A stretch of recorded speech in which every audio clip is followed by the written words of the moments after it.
It's the Infinite Podcast. Go tell your friends. It's the Infinite Podcast. My God, it never ends. It's the Infinite Podcast with Rob and Cork the Kid.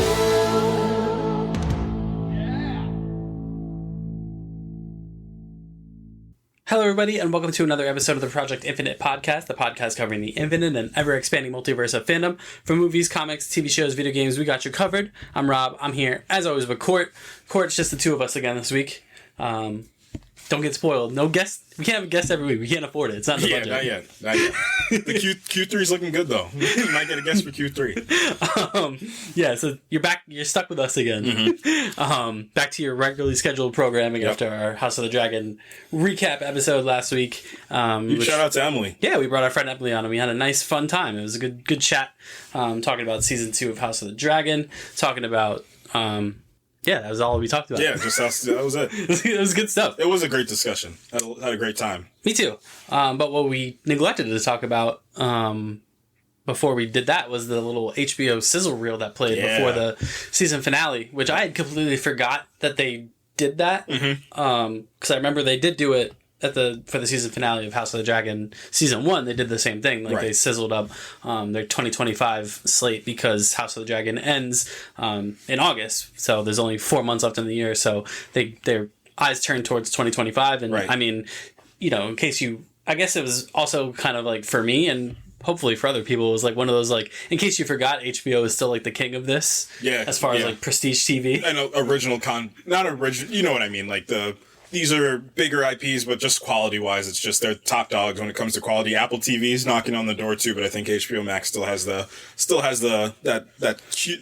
top tier level that you're looking for. Yeah, and I mean, I couldn't even remember all the stuff that they rattled off. Obviously, The Penguin was on there, White Lotus was on there, and then the big one that they ended on was The Last of Us. Yeah, season 2, little minor teaser.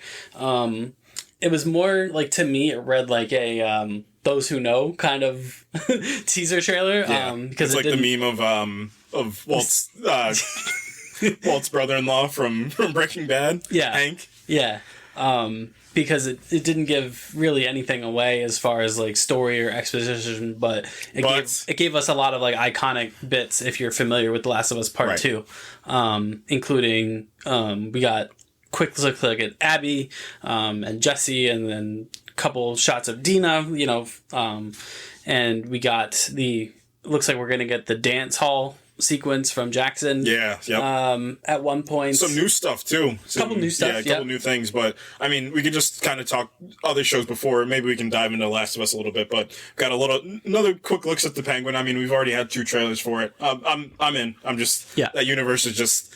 very thought out. Matt Reeves is, kind of guiding them along the way until we get to the Batman Part 2. So I'm in on that.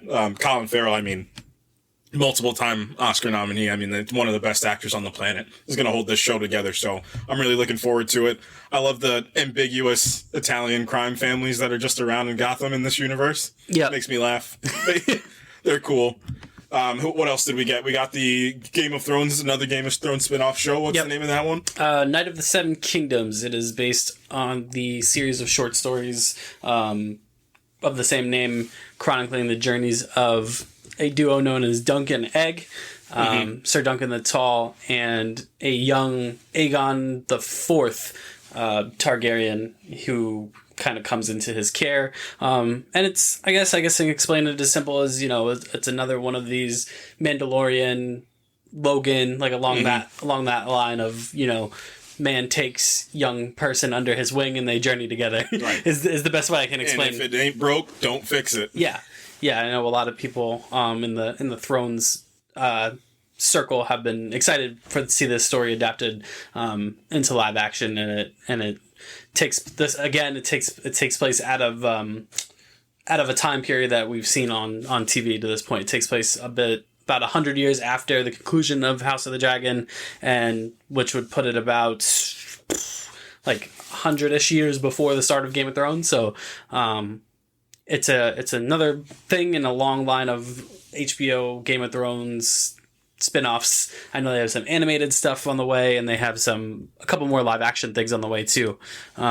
which I'm super excited for, and I'm glad that this one's gonna kind of dampen the blow of having to wait 2 years for House of the Dragon, in the sense that they're taking like a what was it? Star Wars used to do this. Yeah, yep. Where, year on, year off, kind of like your main thing and then like your side thing. Yeah. So I'm kind of glad that we're going to get Night of the Seven Kingdom next year, and then House of the Dragon 2026, and, so on and so forth. So I think that's really cool. This Jon Snow show is still, start saying that 3 times fast. Is it still a thing? I think it's been shelved at the moment. What has Kit Harington done to anybody? Well, I know he kind of came out. He had an interview with, I think, GQ this last week where he talked about kind of what happened with Game of Thrones season 8, and he's just basically said, he agrees that there are some story shortcomings, but he said pretty much, speaking for himself, he just said he was tired. By the time they got around to filming season 8 of Game of Thrones, he said he feels you can see it in his performance as well in season 8 that he was just kind of exhausted, and then he did speak to his role in the Marvel Cinematic Universe. He said he hasn't heard anything as far as like the future of Dane Whitman. He said he didn't even go into Eternals expecting or wanting to like be a part of like a bigger universe. I think he's lying. I think he's lying through his teeth for that one. I think he knew that he had a chance to be an Avenger at some point. I think that's probably, and to go to we're going to talk about the Eternals at some point, but going to the fact that they just can't get this off the ground. Like, again, I know he's tired. I know he's done a lot of things, but Kit Harington, that's a sell. That guy is a sell, and he can get you, I always talk about it, put butts in seats. Kit Harington's a guy that gets you butts in seats. So I'd love to see this Jon Snow show. You kind of probably will approach it like the Rick and Michonne show for the Walking Dead universe. Because obviously this is post-mortem. Like, this is Game of Thrones is already, it's already gone. We've passed it. Obviously, House of the Dragon is kind of taking precedence, but it's a prequel. Like, you're finally doing something in the future of like how would you approach it? Like an old gunslinger-esque kind of Jon Snow a little bit? Yeah, I think HBO might be a little nervous to try and do something that's off, like way, like obviously the last 3 seasons of Game of Thrones were kind of away from out of the source material because George R. R. Martin hasn't written the books yet. But if you're going to talk about something that even goes beyond that, you're talking about like a creative liberty at work that we really haven't seen before. Whereas like a network is going to come in and be like, nah, we're going to do like almost essentially like a fan fiction. Yeah, right. And that's a dangerous game because they've already played that before and we see how it went. So. Yeah. But as far as this HBO Sizzle reel goes, we got Dune Prophecy. Mm-hmm. How are we feeling about Dune Prophecy? I mean, I'm intrigued by it. I don't know. Dune is interesting, right? Like, I don't know if it has that Marvel, Star Wars gravitas where, like, people are super into the expansion of the lore to the point that they'd watch a spin-off show. I'm going to expand on your point, and it's kind of like, it's devil's advocate, but I'm also agreeing with you. My agreeing with you is to that point of, like, I don't know the expansion of where Dune can get to. Not of where they can get to where they are right now. Like, I don't know if they counted their chips too early. However, and also to go further on the playing devil's advocate, what I'll say is I think Dune 2 helped. I mean, Dune 2 made how much? 800 million? Mm-hmm. 800 million. You had 4 of the biggest movie stars in the world, young movie stars in the world in that movie. Like, I felt like everybody was talking about that movie when it came out in March.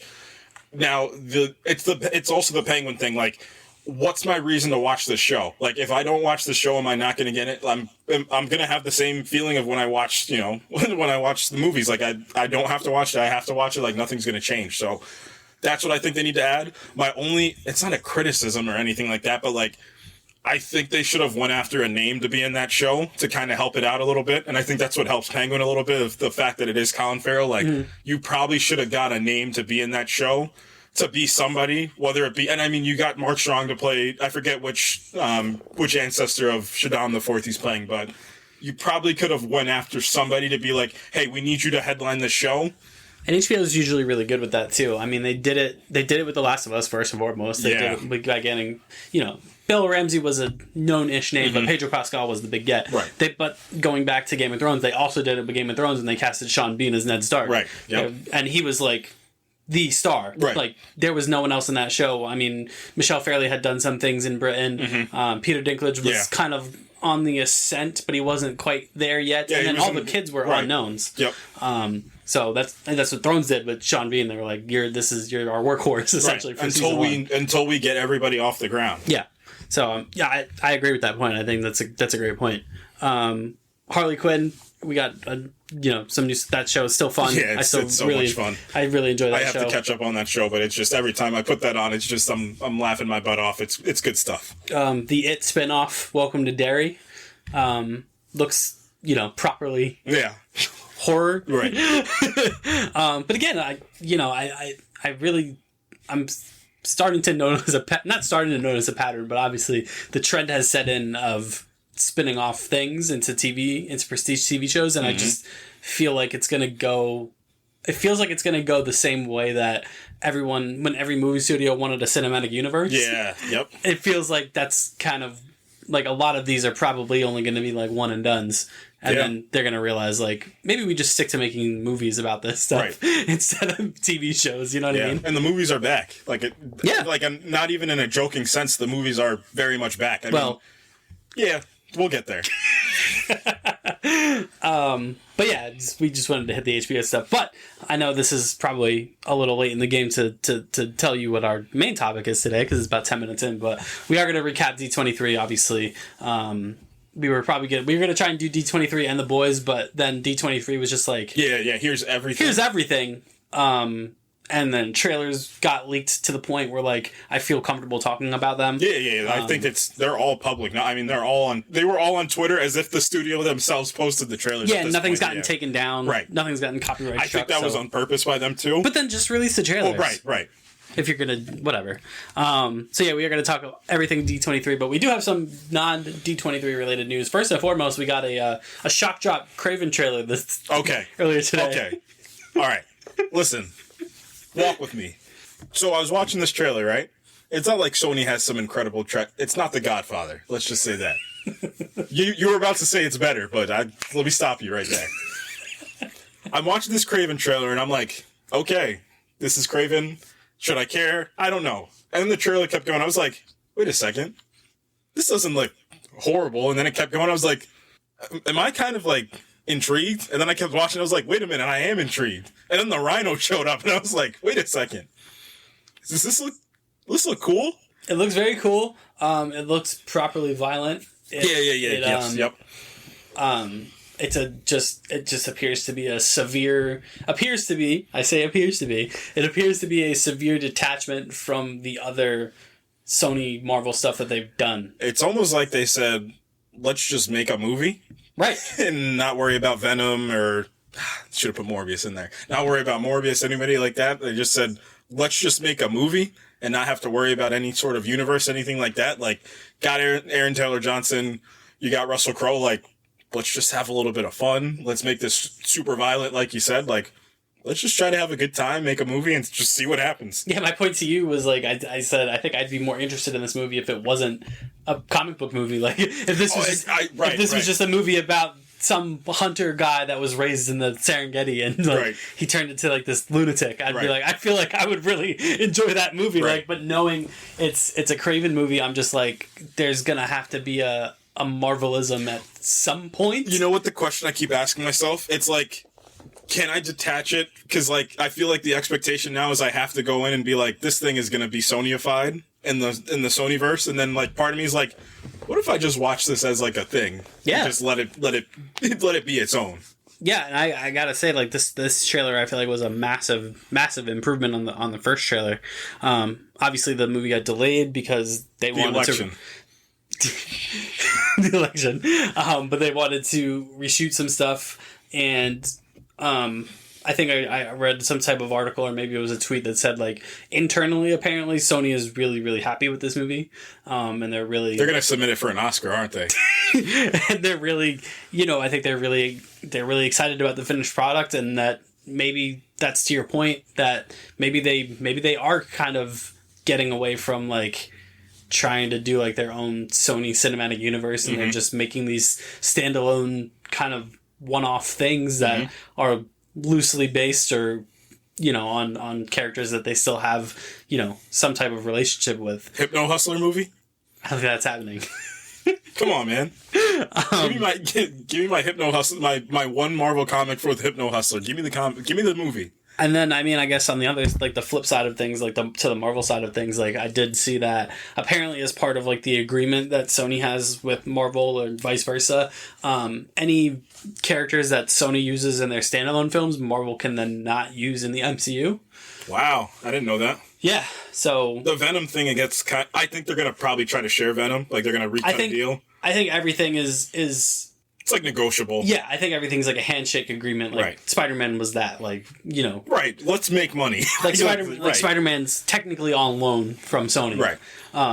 So apparently, you know, that starts to dry up the well of Spider-Man villains that the MCU can use when you consider that Morbius has been done, Madam Web, Rhino, Kraven, will apparently all not be in the MCU at this point, but I think they are circling Kingpin to be the Spider-Man antagonist. I mean, let's wait till we talk about the blank trailer to talk about that. Yeah. Speaking of the movies being back, Borderlands came out. And I mean, it just. Did you have the same thing when you woke up in the morning? You were just like, "Oh wait, there was a Borderlands movie that came out this Friday," because that's exactly what I have. I looked, I was like, "Wait, oh right, that's the Borderlands movie that they didn't market." Nope, and we're back. We're back to these video game adaptations. Like, Rob, if you were to ask me what that movie debuted at on Rotten Tomatoes, what would you say? Give me like just a good guess. I mean, if I didn't know the answer, I probably would have said, I don't know, like 40, like 35, 40%. It debuted at a 0% on Rotten Tomatoes. That's wild to me. The immediate reactions I kept seeing was Madam Web might not be the worst movie of this year, and I said, "There's no shot. There's no earthly shot." Yeah, I mean, obviously I haven't seen it. Just knowing who's in it, it felt hilariously miscast, and it's just all the wrong lessons were learned. All the wrong lessons from we're starting to get a little bit of respect in the video game adaptation community for movies and TV shows. I mean, we've had a pretty decent run. We had The Last of Us, obviously, which is probably the spearhead of like the heights to which these things can ascend to. Right. We had Uncharted, which was fun. Uncharted was a good fun time. And we got this Ghost of Tsushima movie in the winds. Yep, and that Chad Stahelski is doing, and then this one is just like, it's just like all the wrong lessons that studios have taken over the last few years of like, don't adapt these weird kind of niche, loosely like narrative games to film. And you don't do it. Like, and to that point, like, because I don't really have much exposure to Borderlands, but you told me like that's kind of what the game is. It's not like a plot game. You're not really going through much. No, now you're playing in that Game of Thrones and that Jon Snow show territory. It's like, well, now we have to make a story out of this, but keep the Borderlands elements. That's why the show Fallout worked. Fallout is another one I forgot because they still had to operate in the confines of lore. That's what your kind of your North Star is lore. Like, that's what you have to prioritize and then fit story and character into the lore and kind of have it play with that. Obviously, we haven't seen the movie yet. We might think it's 100%. We don't know. But, just from, what a bunch of reviews are saying, like, that's just not the case. This movie is just not realized. It's a mess. It's unfortunate. It made $15 million its opening. Oh, yeah, I saw the money. I said, no shot. Done. Dead. DOA. Yep. We're never going to see this franchise again. Until they build a bigger Borderlands. And, that's the end. Beginning, grand opening, grand closing. And then, a couple other things that we had. So James Cameron, our friend Jim, has confirmed that he's still working on a Terminator movie. No, he's cooking. He is indeed cooking right now. I love, because I think in like 10, 15, 20 years time, Denis is going to be, especially after he makes Rendezvous with Rama, like, and doing part 3, like, he's going to be the definitive, sci-fi guy of our generation. James Cameron still has something to say about that. And I mean, we're going to talk about Avatar 3 in a little bit, but Give me anything he wants, we'll take. I don't care 100%. I don't care what it is. I'll be there no matter what. Yeah. I just watched Terminator 2 the other day. Oh, it's one of the best movies of all time. I love that movie more than you can ever know. Yeah, and hopefully he's got, the last couple Terminator movies haven't been bad. No, I don't think I just think, you know what I think they are? I think they were a product of the time. Not only a product of the time, a product of where studios were at the time to compete with the MCU at that time. Yeah, 100%. Speaking of the MCU, there is some Marvel stuff that was not related to D23, and none of it's good. I mean, the first one's kind of a non-starter. It's What If Season 3 will be the last season of What If. Are you thinking what I'm thinking? And Moon Knight's going to be in it. I'm in. You thinking what I'm thinking of why it's the last season, right? Yeah, I mean, it's... Well, the multiverse is going to collapse, so how could there be a What If there's no multiverse? Yeah, that, and I think that they should focus on other things. As far as, like, their animation game goes, I think. We're going to talk about that, because I think they're doing it a little bit. Feels that way. But I mean, X-Men 97, What If was technically the start of like the Marvel animation sect, but obviously X-Men 97 took it to just a completely different stratosphere, and they were like, oh, like this is what we can do. Right. Like when we do like a focused thing. And I think that what's the name of the Spider-Man show? Isn't it just called like Friendly Neighborhood Spider-Man or something like that? I think that show might have got a little bit of injection from that too. I just have a feeling they're gonna for the animation thing, in my opinion, if you can get the core of what a character is, that's why that Nebula episode of What If works so well. Yes. Because they understood exactly what Nebula could be if you change just one thing, but the person as a core shouldn't change. It's just circumstance will change. It shouldn't be core of being should change. So that's why that episode works so well. There's a couple episodes in season 1 that did the same thing where you're like, oh, the Black Panther episode in season, like, core pieces of the character still change, just circumstance. That's the beauty of What If. So once they focus on that, that's when it really shines. X-Men 97 shine. Hopefully, Friendly Neighborhood Spider-Man shines the same way. I have a feeling, and obviously Coleman Domingo is going to be Norman Osborn, which is his agent is just working triple overtime. Yeah, I agree. And then now this is the not good stuff. So both Armor Wars and Eternals 2 are apparently done. The Armor Wars one is just mind-boggling because they were all in. And you know what I think is even more interesting? I do think that Alden Ehrenreich was supposed and we're going to talk about Ironheart as well because we got a trailer for that. I do think Alden Ehrenreich was supposed to play Obadiah Stane's son. I think that was the original plan, but then they put him in Ironheart as some completely different. He might still be. Who knows? The character name is different, but you know what they could pull at the end? Like, this is Obadiah's, estranged son or whatever. But how unfortunate. It's just, especially for Don Cheadle on top of that, too. And again, we probably could have gotten this a long time ago. We probably didn't need to wait this long to get something like this. This probably could have been in Phase 4. You do Armor Wars, and then you figure out all this Tony stuff. That probably would have helped you for the Secret Wars thing, too, to kind of separate and give a little bit more, post-mortem finality to, like, the whole Stark Tech piece of the MCU. Wouldn't be surprised if they roll some of it into Ironheart. Yeah, sure. Kind of just to give it... Consolidate the two projects into one a little bit kind of makes a little bit of sense. So. Yeah, I can see them doing that. Because, we've talked before about it's not usually something that they do. Mm-hmm. They don't usually announce stuff like this. And then they never had to. They was never... they were just... It was bulletproof for so long. So, yeah. And then Eternals 2 is another thing. I mean, they never ever announced that there was going to be an Eternals 2, but... yeah, I mean, just another kind of casualty of, I guess, just consolidation. And it's a shame because I think that movie ends especially strong.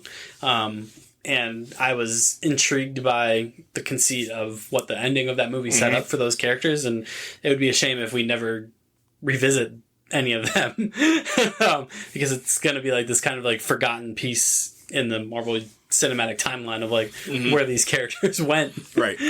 So, and we'll save Ironheart for a little bit when we get into all the Marvel stuff. But what else you got for me? You got one more thing for me. I guess spoilers for Deadpool and Wolverine. There's only one. There's only ever been one Blade. There's only gonna ever be one Blade. I mean, I guess this is kind of like a culmination of like all the stuff that's happened with Blade over the last 6 to 8 months, but apparently that movie is on the ropes, is how it's being described as it's not looking good that this movie might not get made. And I saw that they might retrofit Mahershala Ali's Blade as a Nick Fury type of the spooky side of the universe. That's what I thought about for Kit Harington as Dane Whitman. Like, that's what because you went out of the way to make the post-credit scene. I mean, we're going to talk about Eternals 2 in a second, but I don't know why you even go out of the way for anything like that if you don't have anything set solid, like there's no if, and, or but if this thing's coming out. And I mean, I just told you before we hopped on, how difficult is it to make a Blade movie? Like, I don't understand, like, what... They made 3 of them. They made 3 of them, and 2 of them are not great. So I don't understand why this one is so infinitely tough to make. What's the problem? Like, I don't get what's the deal with Blade? They're able to get they're able to pivot from your main character of your multiverse saga away and get your guy back, but you can't just make a solo Blade movie that can only be just make it 2 hours long, maybe R-rated, have him do some violence, little character stuff in there, be a goth. Like, have I him don't fight know. Dracula. Yeah, right. Like, oh, it should be what's his name again? Oh, isn't he canceled? Who? The Heatwave from Legends. Oh, is he canceled? I can't remember. Was it Nicolas Cage Dracula? Make Nicolas Cage Dracula in Blade. Wait, that'd be kind of funny. Remember when Nicolas Cage was in The Flash? Yeah, I do. The lifeless cameos in Multiverse of Madness and Deadpool Wolverine. Go watch the Flash movie and then come back and talk to me. Right. But yeah, this Blade thing is crazy. There was actual lifeless cameos in the Flash movie. What are we talking about? Oh my god. What a horrible thing they did. I still don't understand what the thinking was there. Just put Grant Gustin in it. It's the only cameo you needed. They put not Teddy Sears in there? Yo, what was this whole thing in the Flash season finale? The only thing I love more than beating the Flash is killing cops. I said, what? What? Yeah, that became his shtick. His shtick, and it was very confusing. But not as confusing as this Blade thing not happening. I just don't understand it. Me neither. I don't know what the issue is. They trotted him out there at Comic-Con. I'll never forget that. I was like, wait, is that 2-time Oscar winner Mahershala Ali out there? It just feels like, again, kind of like the Armor Wars thing, that they're just going to roll him into like a different thing. I don't know if he's down to even play Blade again after this. Why would I ever go back to this universe that... Great point. Like I said, like, how is a Blade movie this difficult? Like, what's the complication in this? But I think there was probably a lot of behind the scenes, like, anger and anguish, and like different viewpoints were not being met for different people. And it probably was specifically Mahershala Ali had a vision for this. And I'm not gonna lie, you probably take the advice of the 2-time Oscar winner on some things, but I guess that's for another conversation. Yeah. And then, I mean, Eternals is just, dead. Yeah. I mean, it's just a casualty of just not being marketable enough, to be honest. Like, they went out and they made a movie. But people just, on the grand scheme of things, is, it was just the wrong fit for like a superhero thing to try and do that type of movie. But I still disagree, but I guess I can't say anything. It's dead now. I personally wholeheartedly disagree. I just think at the end of the day, it's, I'm not naive to the fact that, people want what they want. Like, a movie that I think is infinitely worse is Thor: Love and Thunder, and Thor: Love and Thunder made way more money than that. Yep. So it's unfortunate, but that's the way that it goes. I think there's way worse movies in the MCU, and that's the one that gets canned. It sucks. Yeah, especially if they're gonna use elements of the Eternals for Captain America 4. It's just, I feel like a small part of it, people will be like, well, what happened with that group? Mm-hmm. But I guess we'll never know. And then, moving on to D23. It was a massive event that you could follow on social media. Not to be confused with the event from NBC from a couple of years ago. Remember that show? The event? What was the event? I don't know. We're actually going to review the event next week because we don't have anything better to do. What the heck was that, man? I don't know. They kept marketing that for months, the event. I don't even know what the event was. It was like a minor earthquake. The event's coming. What's the event? We don't know because we didn't finish the show. We'll never know. Well, I guess we'll never know. We will never know. But this event, D23, it was the most popular Twitter following thing, because obviously none of it can be viewed by the public, but you just follow Twitter for updates and leaked trailers. Do you why? I don't know. In this day and age, like, I don't know why you do things like this. Because it's if you were going to do it, you would have just told everybody to put, because there's conventions that do that. They'll make you put your phone away. Like, you can't pull your phone out or you'll be removed from the place. So if you're going to have this whole big expo, you're going to do this, like, and D23, you remember the Jonathan Majors announcement one? Like, from what was that, 2019 or 2020? I can't remember which one. But if you're going to do that, right?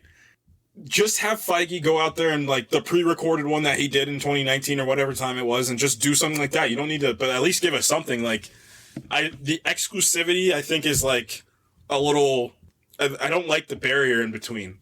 No, me either. And it's, like, again, like, it's like they want both things at the same time. Like, they want the exclusivity, but also, like, don't care if everything gets put on the internet. So, like, just live streaming on Disney Plus.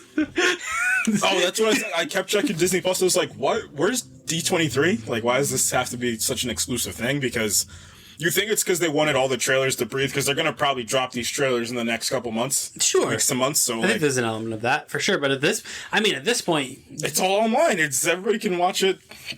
Yeah, just worse quality than you probably want us to see it in. That being said, Marvel Studios kicked things off with the same 3 movies that they talked about at Comic-Con, but we got a little bit more. So the first one I want to talk about is the Thunderbolts, because that trailer, I was like, wait a second, wait a minute. I thought this was going to be like a, what is this movie? Is it the Suicide Squad, but Marvel? But, like, no, it feels like it's a little more focused than that. Do you know what the first thing they made sure they did, and that I keep screaming to the Marvel mountains about? They gave us a main character in this movie. Yes. It's Yelena. It was such a small thing, but it makes it such a big difference.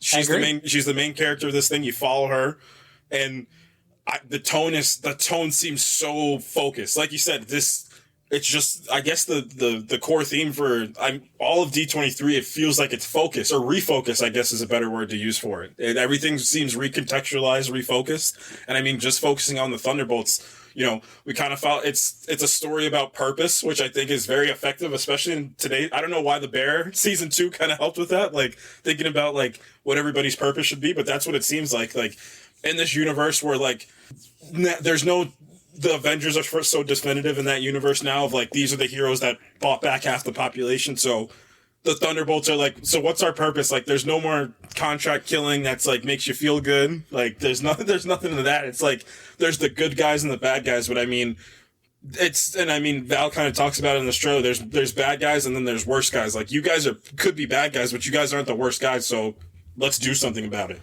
Yeah. Yeah, I totally agree with your point about Yelena being the perspective character in this movie. I think that's a great idea. And then again, the theme, like to your point, the theme does appear to be about like purpose, because you see, it does feel like if you're gonna power rank, the characters in terms of like their importance to the plot, it feels like Yelena is gonna be obviously 1, and then it appears to be John Walker is gonna be 2. Yeah, has a kid, which I think is a good motivator as well too. It's something that's simple, but again, it's like, now you gave me something that I'm going to think about for this character, something that I'm going to care about for this character. That's the main character thing. That's why we follow them. So yeah.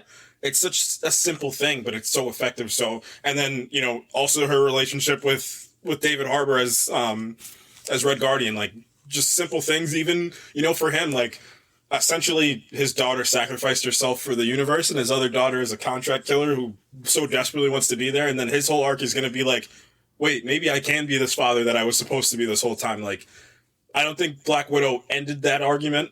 That scene with him and her where they're kind of sitting in her childhood room, that's such a great scene from that movie that not a lot of people talk about enough.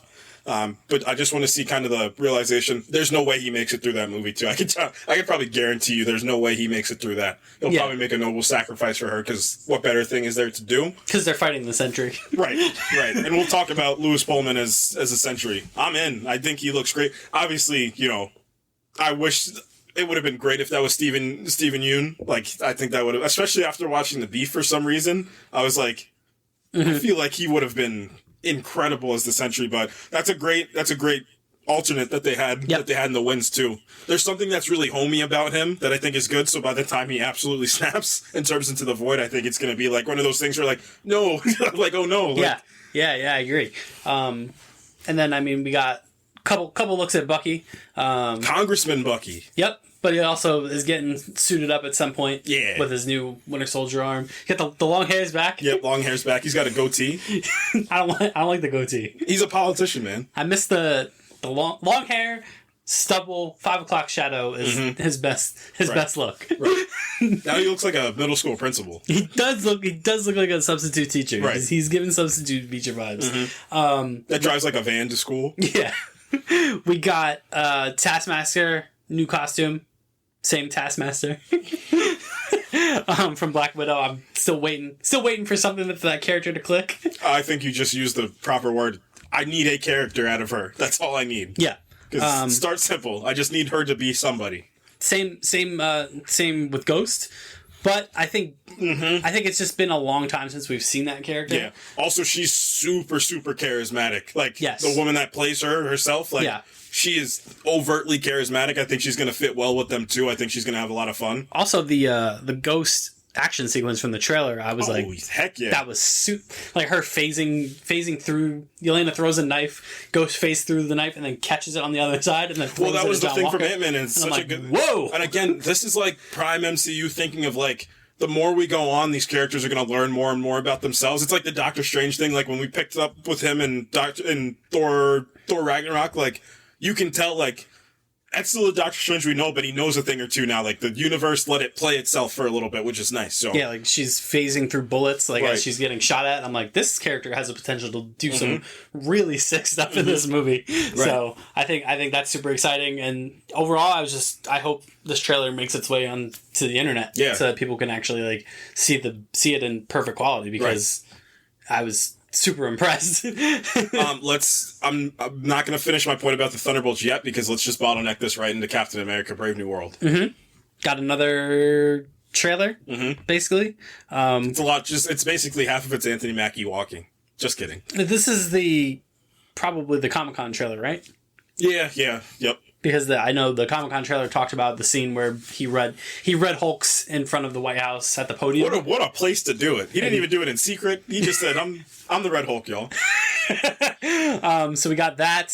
And overall, this movie continues to be trucking right along, and I continue to be impressed with everything that I see from it. So. Yeah. Again, it's just an accompaniment with the Thunderbolts. It's this world level that we kept talking about, like the world level Marvel piece of the universe. It's like now it's starting to get a little bit of traction and a little bit of like, in the same way. And it still also has that rugged, tough edge of, of this little, not this little, but this kind of, it feels like it's like grungy a bit, which is good. And like that, like Winter Soldier-esque espionage, like it's all back, which is great. And also, I mean, Guardians aside, the world part of the original couple first phases of the MCU, the best parts.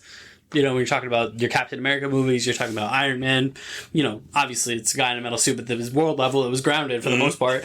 I feel like all the grounded stuff in the first kind of iteration of the MCU was always its best stuff. So I'm a little surprised it's taken this long to get back to it, but I'm glad that they are. You know why the world level works? Because it doesn't... Well, it's character driven. Yeah, it's character driven, but it doesn't garner you to be like, I need to worry about like Gorshnob the Conqueror from this planet. Like, yeah, it's just like this guy that like I know from TV because that's an Avenger that pops up on the news from here and then in universe. Yeah. So like, and it's like there's a level of realism because it's actual people doing like superhero things, but it's like it's just this guy that's from Louisiana that was Cap's sidekick until he wasn't, and then he came to his own. Like little stuff like that. Like there's an election. Ross is now the president. But two big things from this trailer, obviously we already talked about the Ross stuff. I need you to build a new Avengers for me. You're the new Avengers from Marvel Comics, aren't you? Yeah. This is an Avengers movie, isn't it? I mean, it'd be a great kind of, parallel to, Civil War, which was essentially an Avengers movie, wrapped inside of a Captain America movie. Like, it's not like they haven't done this. So I could totally see that.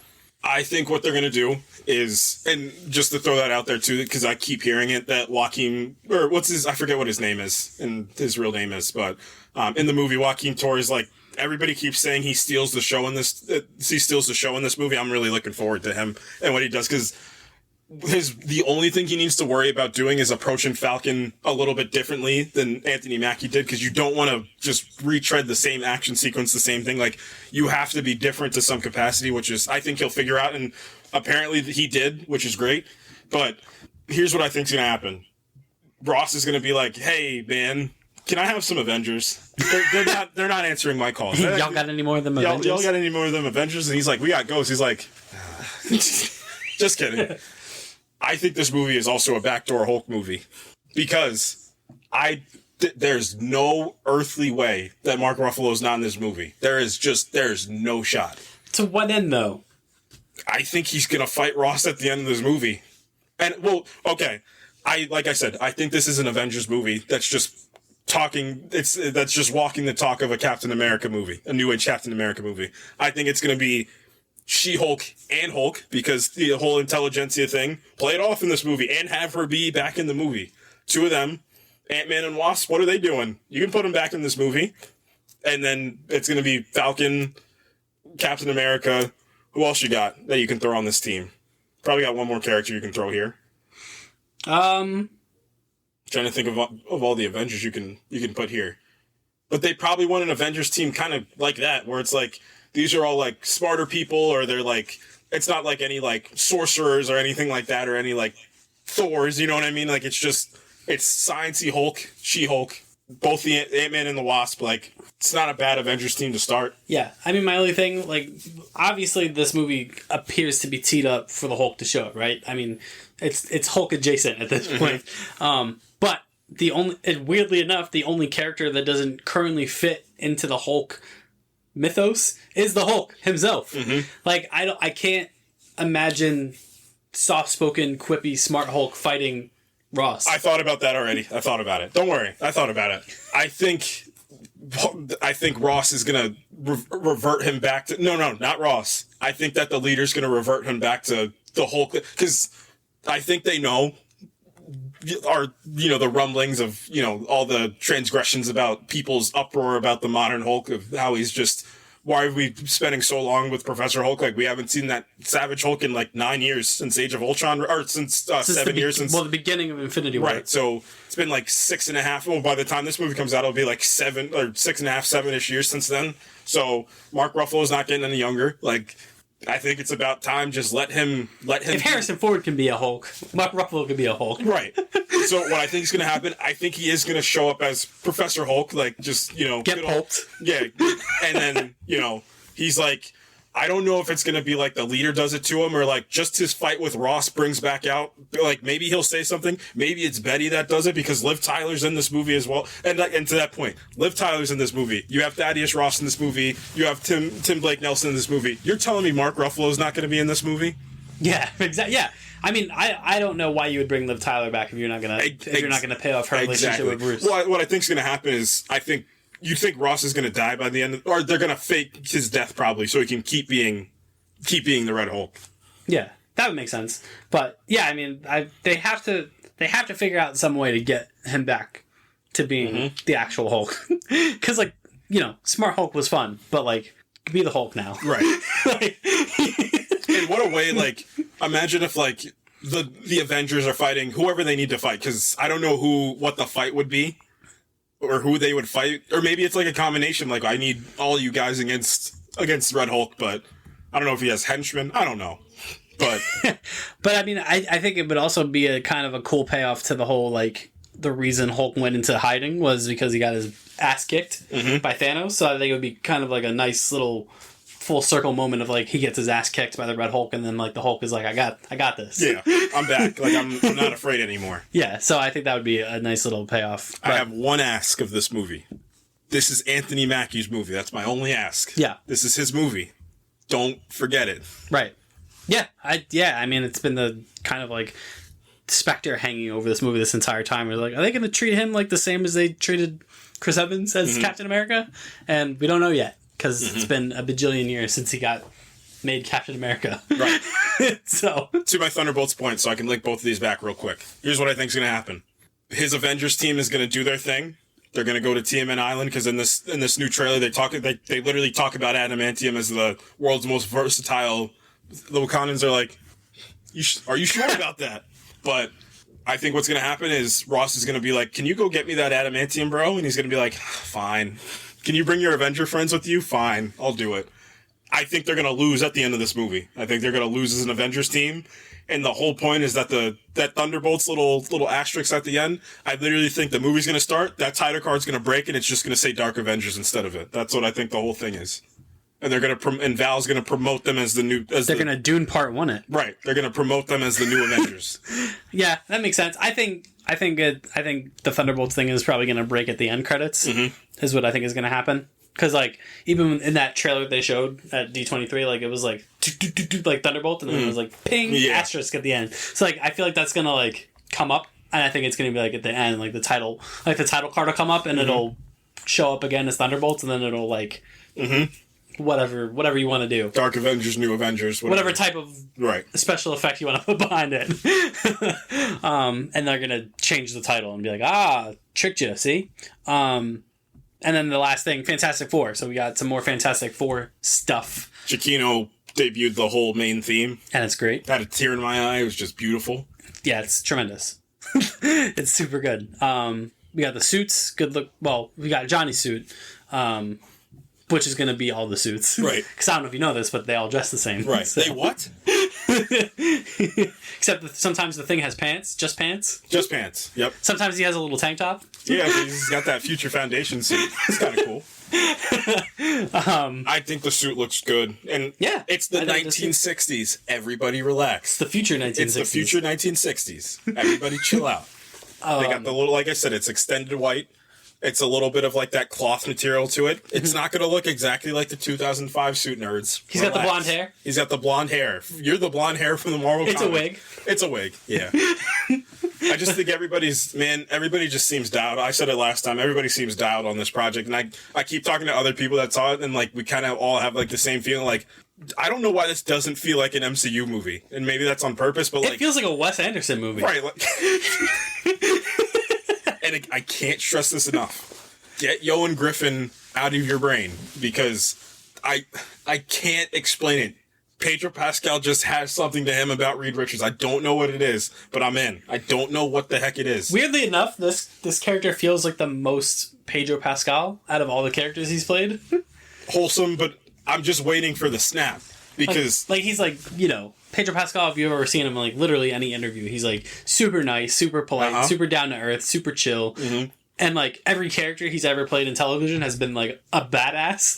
When you're talking about, like, whether you're talking about Din Djarin, whether you're talking about Joel from The Last of Us, whether you're talking about Oberyn Martell from... when you're talking about the guy he played in Narcos. Right.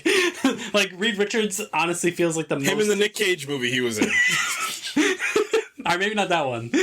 And Wonder Woman 84, he was Donald Trump. That's right. Right. But this one feels like life can be good, but it can be better. This feels like the most like Pedro Pascal-ified character that we've seen him play, which I think is great. Man, when he rounds that corner, he's just like Sunday dinner at 8. We all try to be a family or whatever he says. I'm like, yeah, yep, yeah. That's the thing. I'm super. Who wants to see an explosion? And I'm like, that's just a 60s. Me, actually. That's just like a 60s guy. Like that's just like a smart guy from the 60s, and just like. The little flashes of like them doing the space stuff, like the 16mm film of like they're actually doing, and I listened to all the interviews that they did at SDCC, and when they were talking about when we all got cast, we all got together. Matt Shackman had us watch Apollo 13. There's a reason for that. Like that's what the whole idea of this movie is so interesting.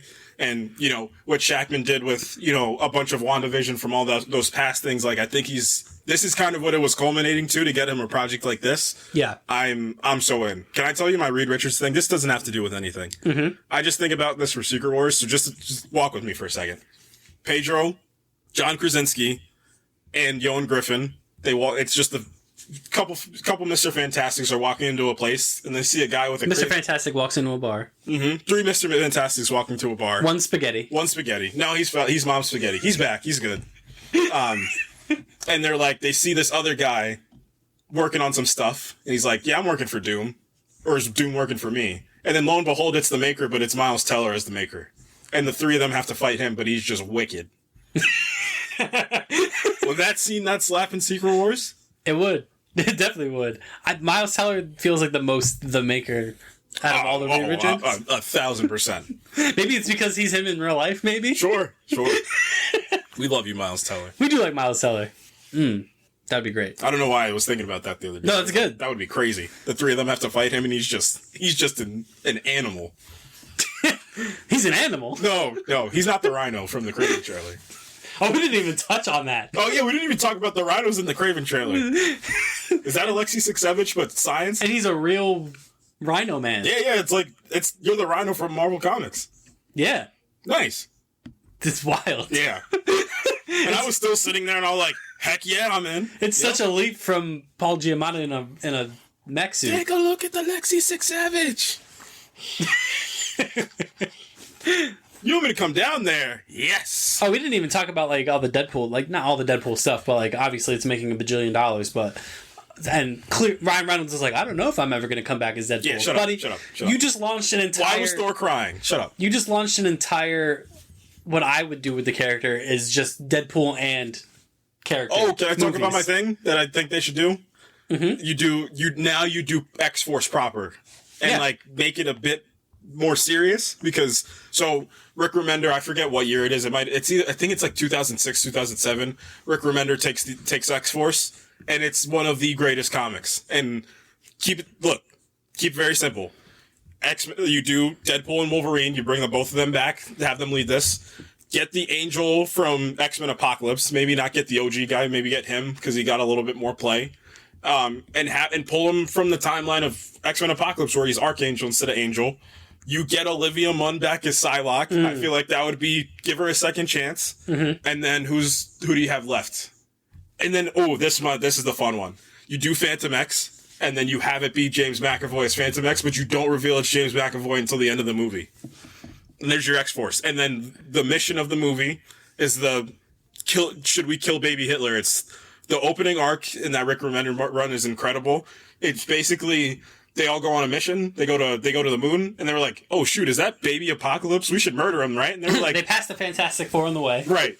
They were like, "Hey guys," and then is that a fantastic car? That's cool. And basically, it's like, okay, we have 2 options, right? We should kill Apocalypse because he's gonna murder all of us, right?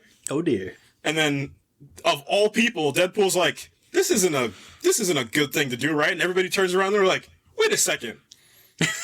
When have you been? And there's such a good scene after it happens where Deadpool's kind of sitting down. And he's just like, we shouldn't have done that. And Wolverine's like, the heck you mean we shouldn't have done that? This is what we're here for. We're to do the things that the X-Men can't do. That's the exact reason that we're here. What are you talking about?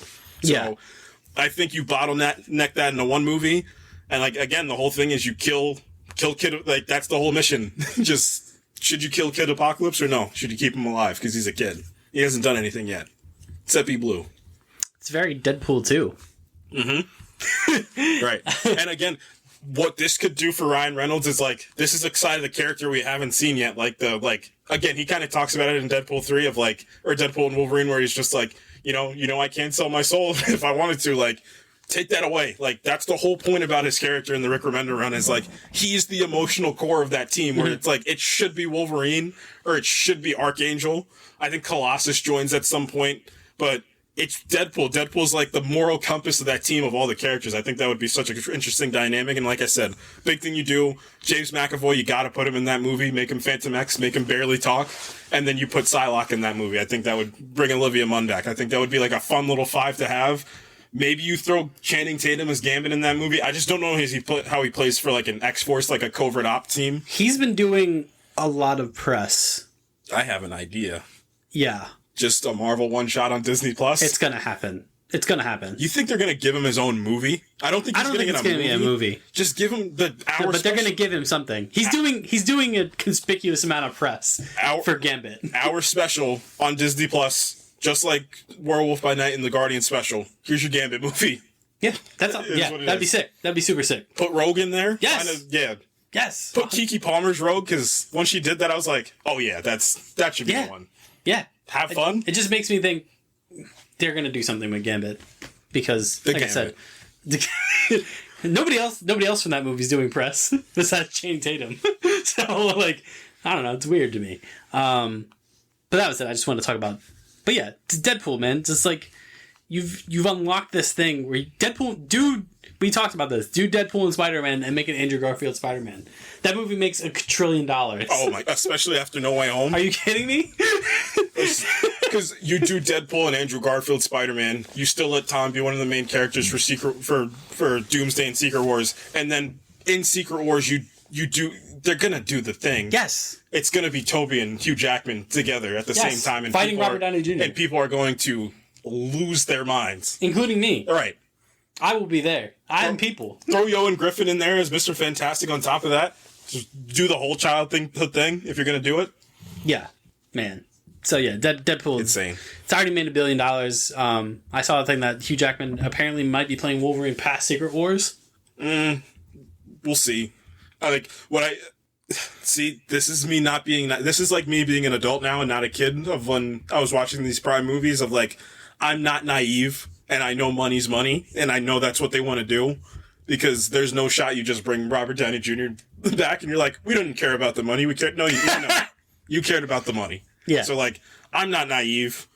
We just saw in real time how much money that guy can pull in by himself, especially with somebody else. Yeah. So you're telling me you got Deadpool and Wolverine. You don't think Tobey Maguire and Wolverine at the same time would make you like $1 zillion at the same, like. Yeah. And he's also good. Really freaking good. Just dangerously good. Like, that's the thing. Like, yeah, I would just keep casting that guy until someone else comes along that you are just floored by. Like, he is Wolverine. Like, he's the best of what he does, man. Mm-hmm. Like, it's as simple as that. Like, until you can get someone in that room that you're like, you get the same feeling from, like, and he wants to keep doing it, just keep making him Wolverine. What about the cavalry? I would see it. I don't know if that's in the zeitgeist, but I think it's too perfect in a weird way at this point, especially after Deadpool and Wolverine, after the cameo. I don't know if it's like, if they John Krasinski'd themselves, you know what I mean? Of like, now you can't touch it. Yeah, they could. But you could touch it in Secret Wars. But after that, then it has to be like, all right, we're done with this now. I don't want to play with you no more. Right. So Disney proper is what I titled this. And man, you talking about Daredevil? No, we're going to talk about that at the end. Oh yeah, I got the TV stuff at the end. Oh okay, my goat. I'm doing it in order. Perfect. So yeah, this is Disney proper, and man, did they do some stuff that I was just like, holy smokes! Like, so The Rock came out. Remember when there was like that little time where like you would have said the same thing? The Rock came out, I was like, ooh. Now I'm like, so I mean, he showed off Moana too. Good. Yeah. Good. And then we thought he was going to just be gone. Nah, man, the hierarchy of the Monster Truck universe is about to change. What's going on here? What is this? I think he's so physically intimidating, is that like he walks into Bob Iger's office, he's like, I'm doing this. And then Bob Iger's like, okay. I think that's just the story of every movie he's ever made in history. Like, who's going to tell this guy to get out? Your head is going to be through the wall. What are you talking about? So he's doing... Except if you're Vin Diesel. Yeah, true. But he came back around. He's coming back for Fast and Furious. I ain't hard to find. You some bitch. I can't believe it. I can't believe it. Remember when we watched it, I was like, that silhouette doesn't look like The Rock, does it? And then it was just The Rock, and I was like, holy crap. So we got Moana. Moana 2 is coming. More Moana-ing. She's got a sister in this one. And a new song. And a new song. Of course, there's a new song. We got... So, what else? I'm just going to go all over the place with this. Avatar. We have to talk about Avatar. We got a logo. Avatar, Fire and Ash. It's the fire people this time. What do you mean by the fire people? What do you mean by that? You're gonna get canceled on another planet this episode. James Cameron said that this movie is going to contain things that you might not expect from an Avatar movie, and he said it's going to be much more emotionally driven than the first two. Because Jake's gonna die. And I thought the second one was pretty dang emotionally driven. When his oldest son spoiler alert for Avatar, sorry. When his oldest son dies in that movie, yo, who's cutting onions in the theater, bro? The only thing I can't wait for with Avatar is this movie's going to come out obviously next year in December, and probably right around like the first trailer, people are going to be like, nobody cares about Avatar and it's not culturally relevant, and then this movie's going to make $2 billion again. Because people don't know. He even said it himself. He's like, you guys don't even know what you want, but I know what you want. Remember when we were watching Avatar 2 and we were like, this is going to be great. And then we watched it and was like, wait, this is actually like better than great. Like there's just no way they did this twice. And they're going to do it 5 times. Yes. And it's going to be great. This movie's going to be great. We're going to the Fire Nation this time. No. Everything was good until the Fire Nation attacked.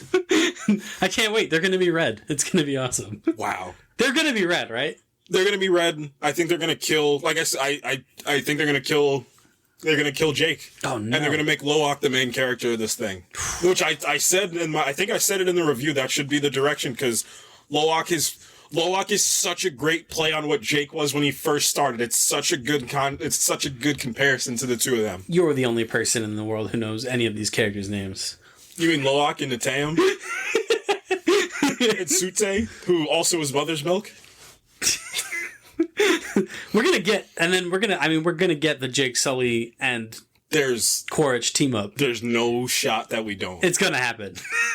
I still want my theory to come true, where it's Jake and Quaritch, but they have to fight Natiri. I think, ooh man, because Natiri's gonna go on a little bigger Jake Sully. They have to fight. What if they kill Fire Jake Sully? Fire Jake Sully. Evil. What if it? Oh wait. What if his twin brother never died and he went to space, but he landed on the Fire Nation part of the planet and became Fire Jake Sully? He's me. I'm you. I'm me. He says. Sick twist. Oh man, and just the imagery, just a red Jake Sully fighting a blue Jake Sully. Oh my god. The Fire Jake Sully can shoot fire out of his hands for some reason. The blue Jake Sully can swim now for like long periods of time. Yeah.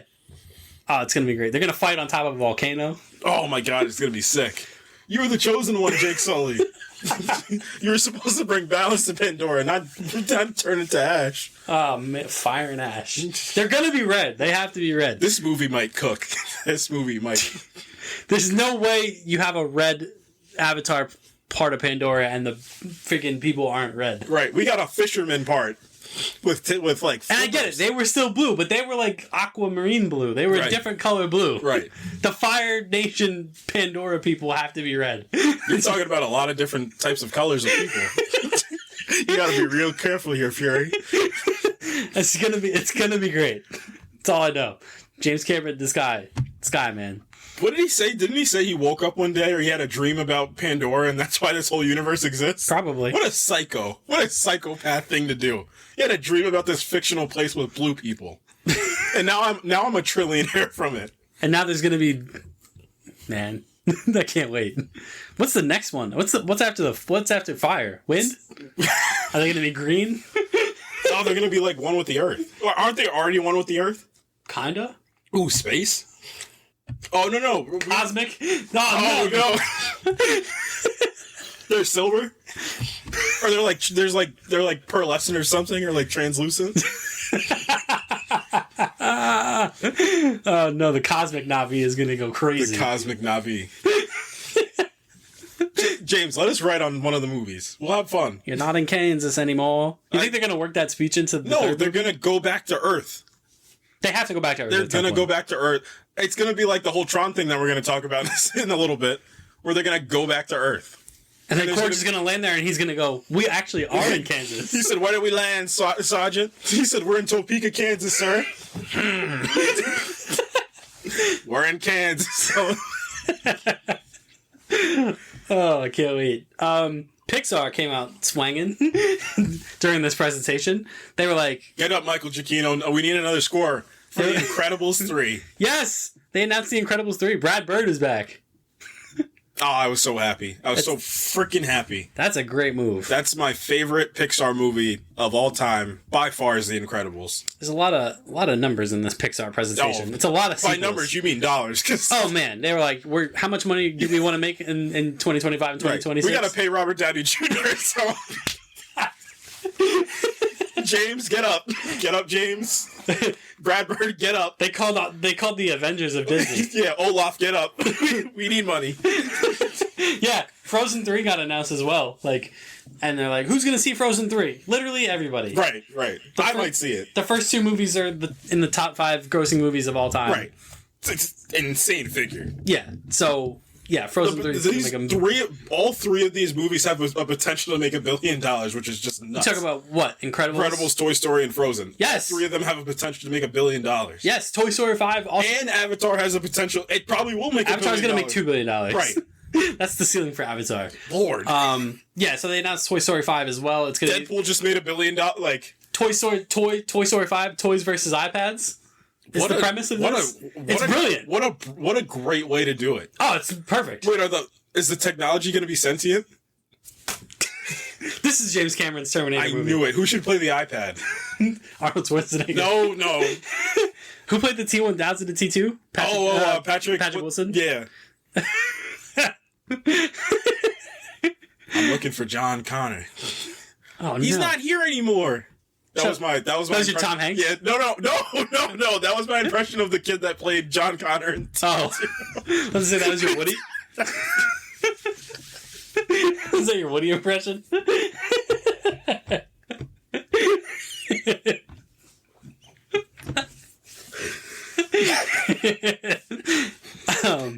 Move on. Go to the next thing. Tom Hanks in the Terminator movie? That would be insane. He's like the nicest Terminator ever. But yeah, Toy Story 5, toys versus technology. John, I'm here to save you from the future. that should actually be the tagline of Toy Story 5, toys versus technology. Yeah, I'm here to save you from the future. Man, it's gonna be great. I'm still trying to think of who should play the iPad, because it should be like a Siri voice, but it should be like Tilda Swinton as the iPad. You don't know what's coming. There's gonna have to be a moment where the iPad or whatever comes to life, and it's like, you're obsolete, toys, and Woody's gonna be like, yeah, you know it's not obsolete. These blickies on my side. Buzz Lightyear comes in, flies in. Boom, you looking for this? Anyway, it's gonna make $1 billion. Yes. Inside Out's getting a spin-off show. Yeah, of course. Yeah. That movie quietly was just like... Can we be the highest grossing movie of the year? Yeah. You know how nuts it is that Deadpool and Wolverine made $1 billion off an R rating? That is pretty crazy. It's wild. I have written here, AI Beaver, ? Oh, yeah. So they were like, you guys got any new stuff? And then somebody said, shut up. And then Iger's like, all right, relax. We got one new thing. It's an AI beaver. It's called Hoppers, apparently. Yeah. And it's, what if a girl put her mind into an AI beaver? Isn't that just Avatar? With beavers? Relax. I know exactly what you mean, but chill out. Is that not the same premise? Can you say that tagline one more time? Which one? The beaver thing. Oh, a girl takes her mind and puts it into an AI beaver? That was the most AI-generated tagline that I think that they went into ChatGPT and said, can you make us a Pixar movie? And that's what it came out with. And somehow the beaver's going to have feelings at the end. No, just like the iPad and Toy Story, they're going to realize the iPad's supposed to work with them, not against them. Right. They're going to work together. And create a sentient stylus.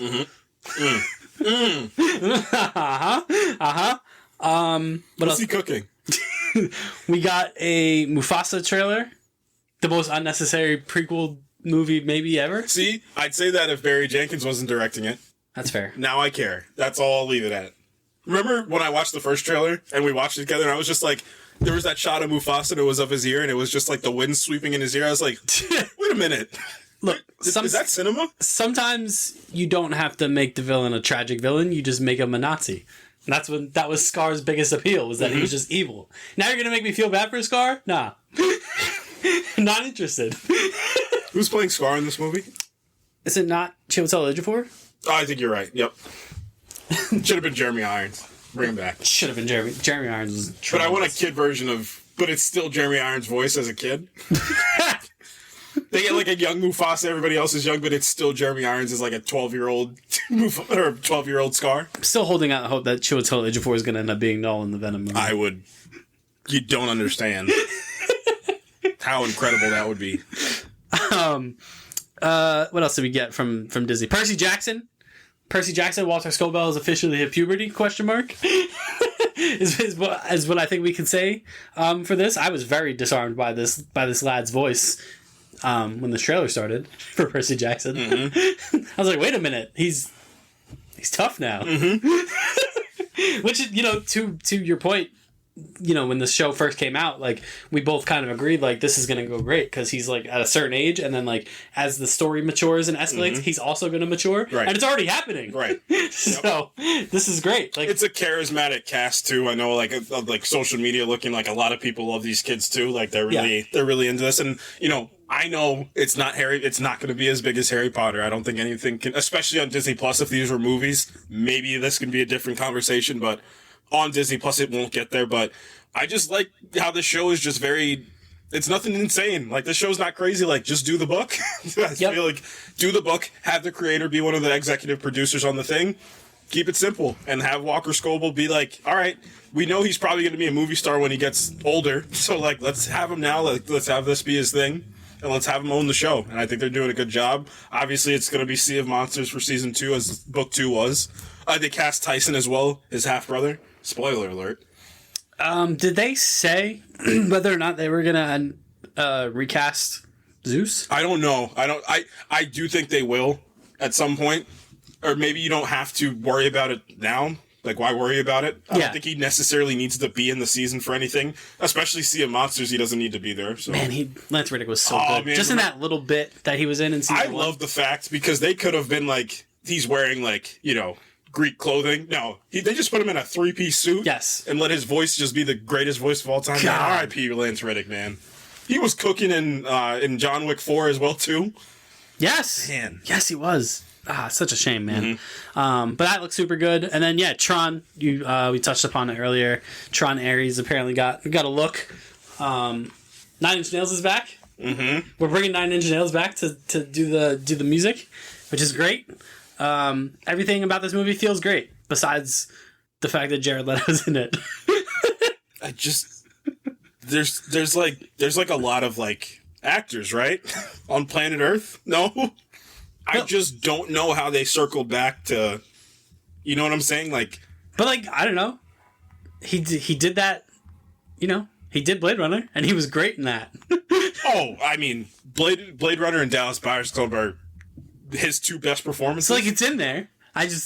We haven't seen it in a while. Well, that's what I'm saying. I just don't know why. I don't know why he was the first choice for something like that. Especially in, like, a modern... Well, maybe... That's actually a good point. Maybe they did look at Blade Runner and they're like, we kind of want that same feel that you gave to Wallace, and that, like, we want that same type of feel. But can you do it without being a wacko?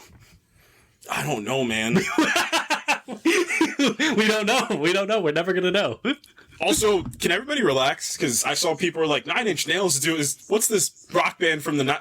Guys, it's Atticus Ross and Trent Reznor.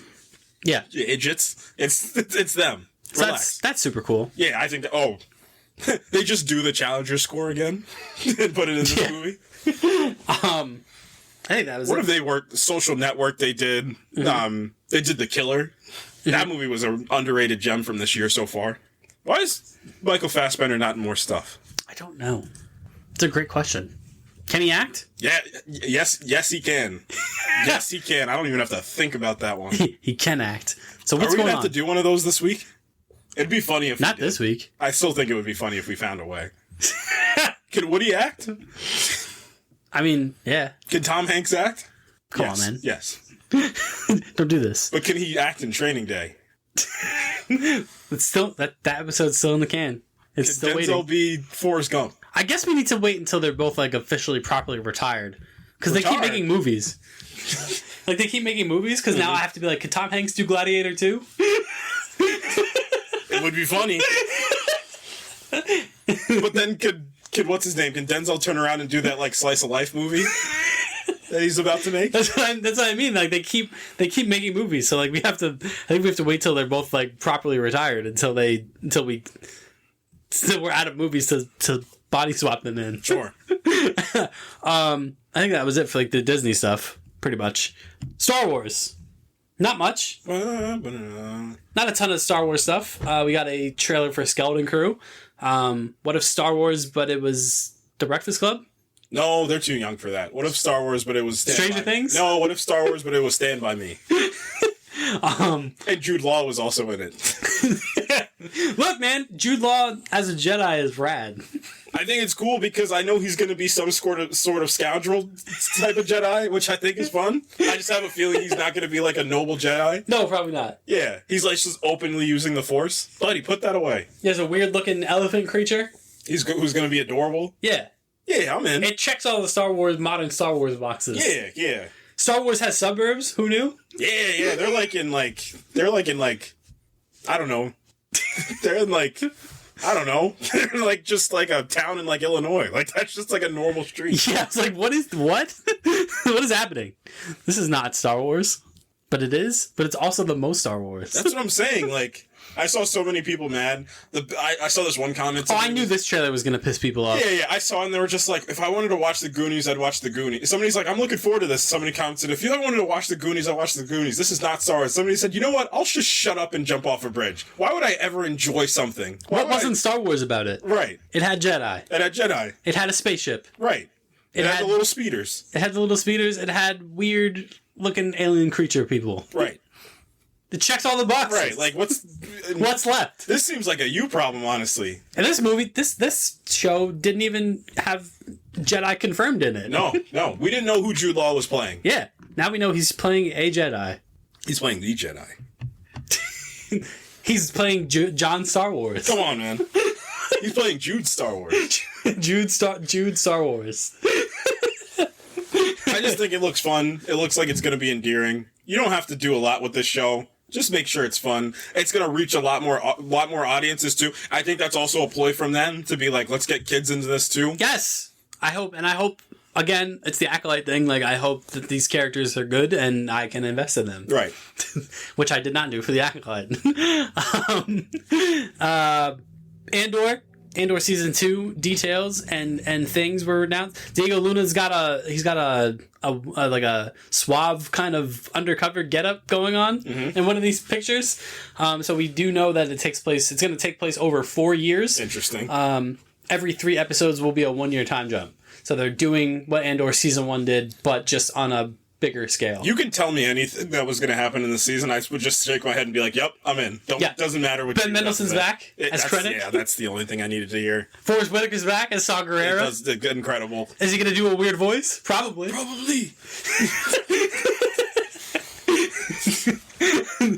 Kellic knows the truth. I can't wait. He's gonna do a weird voice. Remember, like when you first watched Andor, and then was like that scene that like it looked like it was out of Tron Legacy. I was like, wait a second. Yeah. And then like episode 3 hit, and you were like, what? Wait, what's happening? What is this? And never has the collective populace been more wrong than they were about Andor, and they're like, who needs this? We saw Rogue One, like Cassian Andor sucks, and then it came out and we were like, is this the greatest? Is this the greatest show of all time? Yeah, exactly. Lord, that show was good. Yep. And then of course, remember when what's his name just showed up?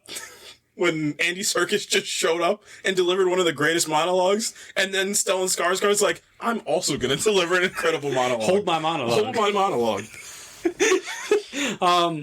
And Alan Tudyk's coming back as K2SO. We're going to see the genesis of that relationship. You know why he came back? Because Cassian said I had to. It's going to be great. Like that character is amazing in Rogue One. So I'm looking forward to the birth of that friendship and seeing how it evolves. Alan Tudyk is great. And I can't wait for this show, man. Nicholas Patel's back to do the score. Like, they're good. They got everything that they could ever want. It's going to be tremendous. And this is the last season, just right? 2 seasons. Because this is going to bleed directly into Rogue One. Right. So they should just remake Rogue One. have everybody be the same. Just redo the movie. Too soon? Too soon? Am I too soon? The Mandalorian. What's going on here? Okay. I thought we had a pretty definitive ending after season 3, right? Definitive-ish. Like definitive-ish. They just put him in a spot. Like this, anything can happen. Well, they Marvelified him. Sure. Okay. So to that point, they Marvelified him, right? What? Because now he's part of the bigger thing. Here's my thing. What pitch meeting happened where they went into the room and they were like, this Disney Plus flagship show that's helping run the network? What if we'd made a movie out of that? And then I was just like, Show me the money. Show me the money. But my big question is, somebody made a point that I'm so mad that I kind of a little bit agree with. On a television show, it works. On a Disney Plus show where your fan base is your fan base and people can get more invested as it goes.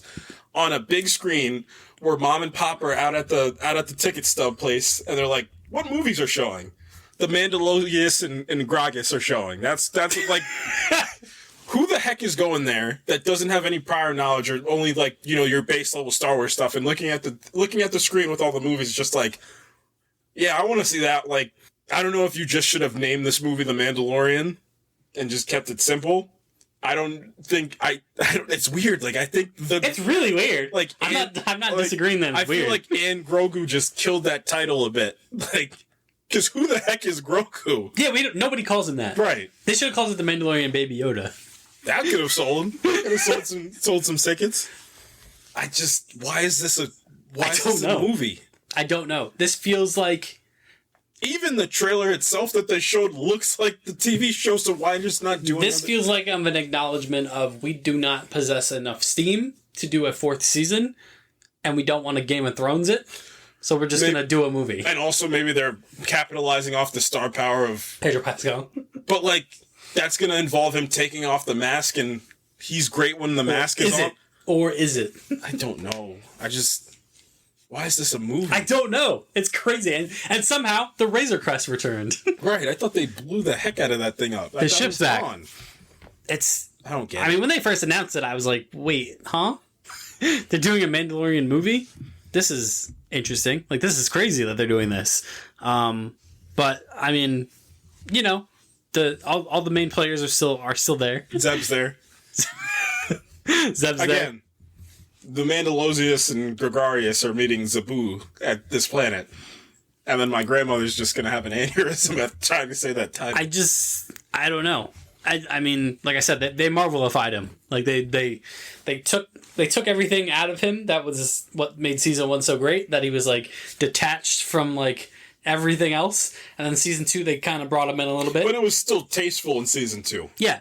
And then season 3, they were just like, you're the most important Mandalorian who's ever lived. He's like, I didn't even know that. Wow, this is crazy. And Pedro Pascal's just not on set anymore, right? Like, he just doesn't sit on that set. He's gonna whip a lightsaber out in this movie, isn't he? Oh God, he's gonna do it. Where's the dark saber? Is what's her name gonna be in this movie? Bo-Katan? Yeah, probably. Yeah, get Katie Sackhoff in there. Why not? I mean, yeah. He's gonna wield a lightsaber at some point. It's gonna happen in this movie. I guarantee it. I don't know. I just don't know why this just isn't the 4th and final season on Disney Plus. Call it a day. He's gonna look at Grogu pull out a lightsaber and he's gonna go, I gotta get me one of those. And then he's gonna get one. He already did. He already did this. They're gonna do a great callback to season 1, probably. I have an insane idea, right? Hear me out. You think the movie's gonna start and it's gonna be him hunting someone? He's gonna go, I can bring in warm, I can bring in cold, and everyone's gonna go, yeah. That's in the contract negotiation for making these. I have an idea. What if they just made a new Star Wars thing that takes place after Rise of Skywalker with some new characters? Isn't that crazy? Why would you? I don't know. Does it make sense? I don't know. Get a big actor that people love. That shows their face. Jared Leto. Nope. Jared Leto is... Jared Leto. Jim Star Wars. Jim Star Wars. Jared Star Wars. Jared Star Wars. He's Morbius Star Wars. Jared Leto. Oh man, Jared Leto as Jared Leto in the Star Wars universe set after Rise of Skywalker. That would be wild. James Mangold's getting his movie, which is set whenever. Who cares? 100 years, 200 years. It's before. Or it's the dawn. Never mind. It's like thousands of years before. Cool. Daisy Ridley's getting her movie, great. There you go. There's your movie that's taking place after Rise of Skywalker. But I'm saying, like, why can't I just get a new guy or girl or somebody or them? Why can't I get somebody new? Because last time we did that, What's Hunter Schafer doing? Make Hunter Schafer a Jedi. That'd be fun. That's a great pitch for any Star Wars movie. Well, she's in, what's it called? She's in the new Blade Runner show with Michelle Yeoh, which I think is going to be grab awesome. any actor and be like, just make them a Jedi, and that's your movie.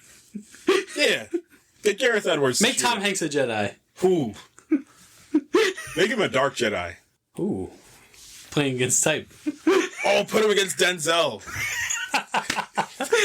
That's the movie they finally get together in is a Star Wars movie. And you know Denzel's not doing an accent. He's just doing Denzel. Yeah, it's going to be on the craziest of planets that everybody else has a weird space accent. He's going to be like, my Jedi. He's going to go. He's going to look at a Padawan. I'm going to use you as my instrument. That's what I'm going to do. That Gladiator movie's going to cook. I can't wait.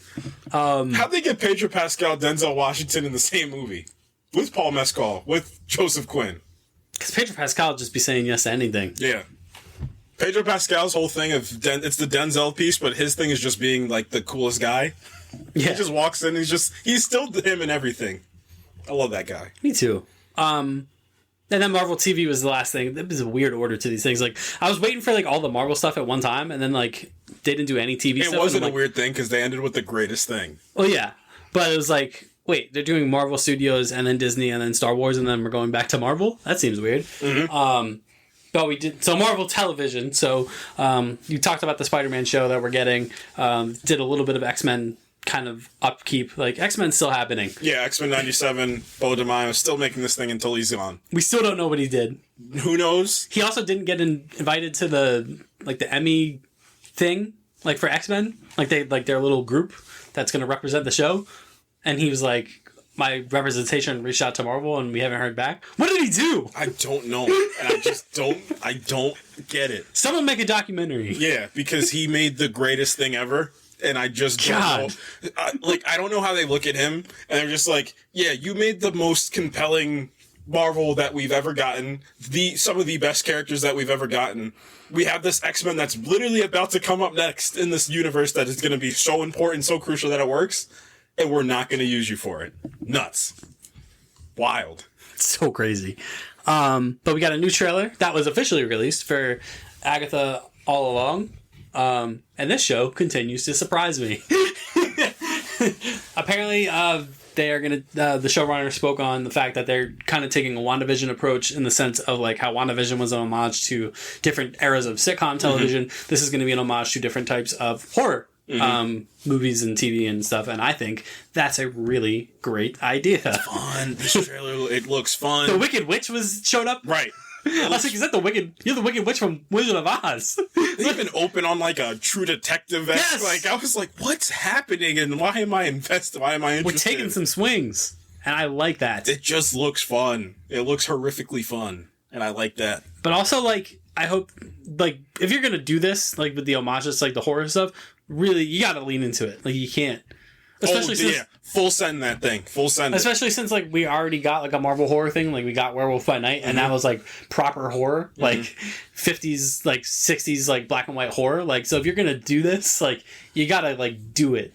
Yeah, do the slashes of the 70s and 80s, and 90s, and then get into your true demonic horror that started to arise after that in like the 2000s, 2010s, like Exorcist. Like you gotta. Well, this character in that show is like teed up for that type of stuff. There's like demons in the show and stuff. Like Aubrey Plaza's here. Yep.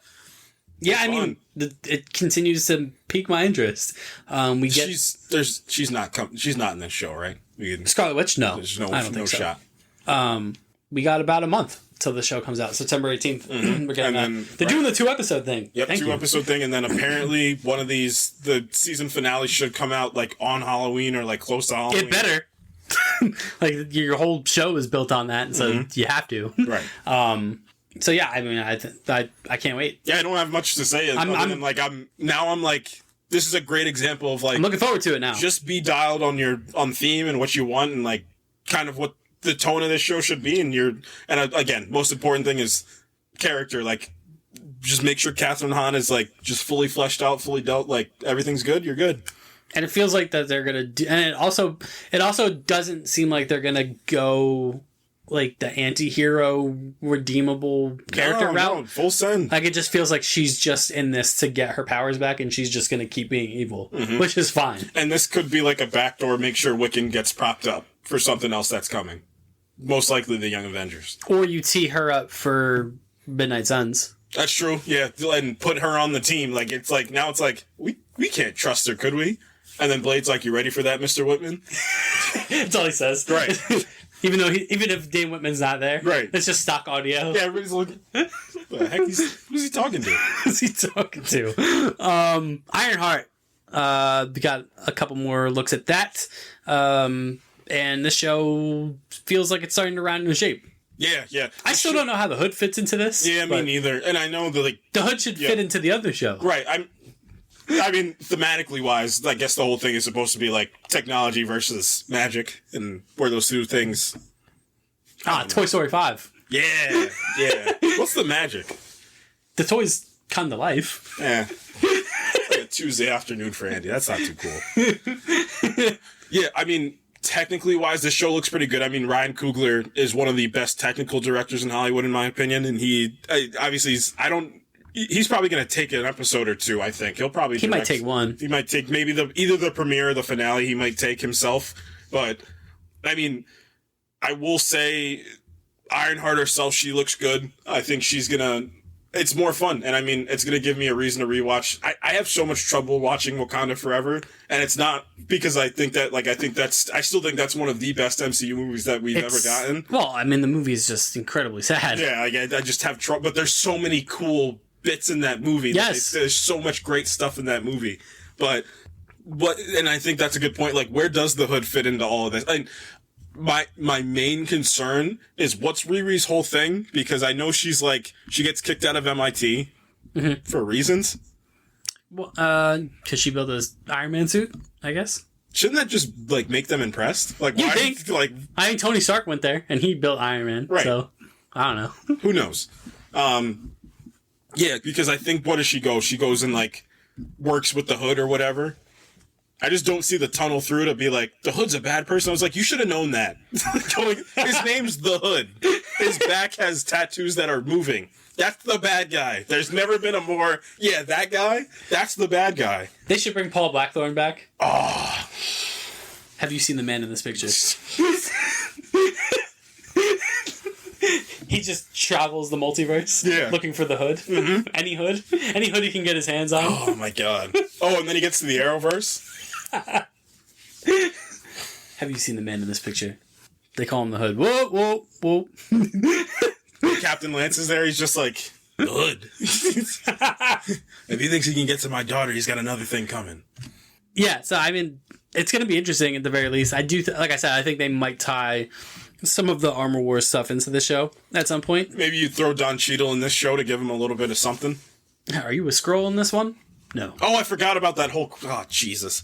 Oh, man, you made me think about Secret Invasion again. My head hurts. Oh, my God, what did they do? 1 million Skrulls. It's the only good thing in that show. 1 million Skrulls, Talos... Oh, him and Kingsley Benadir are that's the only two good things in that show. Kingsley Benadir was acting way too well for what that show gave us. He really was. He was actually like, I'm gonna make a name for myself here. And he did. And then he got killed by Emilia Clarke. Speaking of characters we're never gonna see again. What a waste. What an absolute waste. I know. Why just not make her Jessica Drew or something like that? Yeah, do something fun. She's Emilia Clarke. Yeah. She's Talos' daughter. Marvel somehow fumbled 5 Game of Thrones actors. Yeah. Is there a Game of Thrones actor that's properly okay?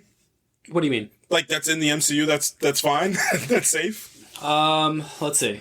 So you have Maisie Williams was in New Mutants. No good. Cooked. What's her name? Played Jean Grey. Sophie Turner played Jean Grey. Cooked. Kit Harington. I mean, Richard Madden was fine as Icarus. Yeah, good. That's a solid villain to throw in that movie, but now they're cooked. Now they're never going to see them again. It's because of Harry Styles, wasn't it? Marvel looked at the post-credit scene, they're like, nope. Yeah, Amelia Clark. And then the rest of them just haven't been in it. Yeah, until Bella Ramsey to get something. Make her Kitty Pryde. Oh, I mean, Pedro Pascal's going to be in Fantastic Four. That doesn't count. But he was Pedro Pascal before he was on Game of Thrones. It's not that he was the character in Game of Thrones. He was Pedro Pascal before that. So now it doesn't matter. I'm trying to think of, like, other Thrones actors that, like, I would want to see in the MCU. I feel like... And Joseph Quinn. We forgot about him. I mean, he was in Game of Thrones. Right. I know. Sort of. I know. I still think...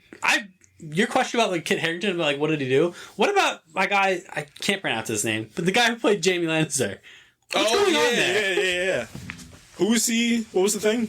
Oh, I'm just saying, like, what... As an actor? Yeah. Like, why is he not in things? Yes! He was in the Flash movie. Well, I think even... what's his name? That directed that movie. He even said that was supposed to be Reverse Flash, and it just never came to fruition. Is he just paying the penance for Gods of Egypt? Is that what happened there? No, we keep going. Somehow we talked about that 2 weeks in a row. I'm just that movie he was in that movie, and then all of a sudden his career was just over. Yeah, what did Gods of Egypt do to anybody? I mean, it's not great, but like I don't think it's his fault. No, that movie had a lot of bad things. Wasn't Chadwick Boseman in that movie? Yes. God. I feel like he could be in some type of Marvel thing. I don't know what though. Ooh, you know who he could play? He'd probably make a pretty decent Mr. Sinister as like a just a cunning, conniving guy. Like Jaime Lannister. Like Jaime Lannister. That would be pretty good, actually. I would like that. Yeah. Or maybe like as like Gyrick or Trask or somebody like that. It would be funny if you cast them as Trask because Peter Dinklage also played Trask. Yeah, yep. They should meet in the multiverse and be like, brother. Can we talk about my boy? Yeah, it's time. Daredevil. We saved it. We saved it for the end. 5 suits? It's the new 18 episodes bit. That's a lot of suits, man. It's a lot of suits. Not even counting his lawyer suit. Yeah, come on, man. 6 suits? Come on, man. Yeah, so we got the Daredevil. This is, out of all the ones when they were like, just put the trailer on the internet. This is the one right? Just put the trailer on. This movie comes out, or this show comes out in March. Yeah, just put the trailer. Just put the trailer. Let us watch the trailer 700 times. Mm-hmm. That would have had... Oof. Because... Dog. It looks so good. It looks like the perfect mesh between the MCU and then between the OG show. According to Vincent D'Onofrio, it's this show is going to be more violent than the Netflix show. Which is just... Which I'm like... In the first 2 episodes of that show, he bashed a man's head in with a car door, and somehow this is going to be more violent. I mean, this trailer played all the hits. I mean, there's really no way to... Other than that. Matt's got the glasses? Check. Yes. Kingpin's being a evil guy? Check. Punisher? Check. Nelson or Foggy and Karen? Check. Foggy's got a beard? Good stuff. Because he's cool now. He worked for Lamon and Zach, so now he's him. Daredevil, he's got his little zippy sticks. Yep. His suit looks... Incredible. Great. Incredible. 5 of them. 5 suits? Talos? I'll put the guy from She-Hulk back in that show. His tone doesn't even fit the Daredevil. Just put him in the show, though. Bring Turk Bennett back? Yeah. There's no way that he can't. He has to be. He's the anchor being of the MCU, actually. No, he's the anchor being of the Netflix universe. Right. Somebody's like, it's the same universe? Yep. He's still the anchor. If he goes, the whole universe... Actually, if he goes, the universe goes immediately. There's no, 1,000-year gap. Immediate death. Come on, D. I'm on parole. You gonna do me like that? I'm on parole. Incredible. Yo, Luke Cage. Nah, we gotta talk about how Luke Cage really did my man dirty. Luke Cage was doing that on purpose. Come on, man.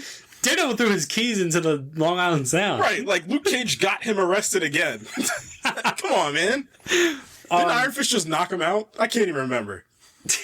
Yeah. So you gonna do me like that, D? Come on, the fact that he calls him D is hilarious.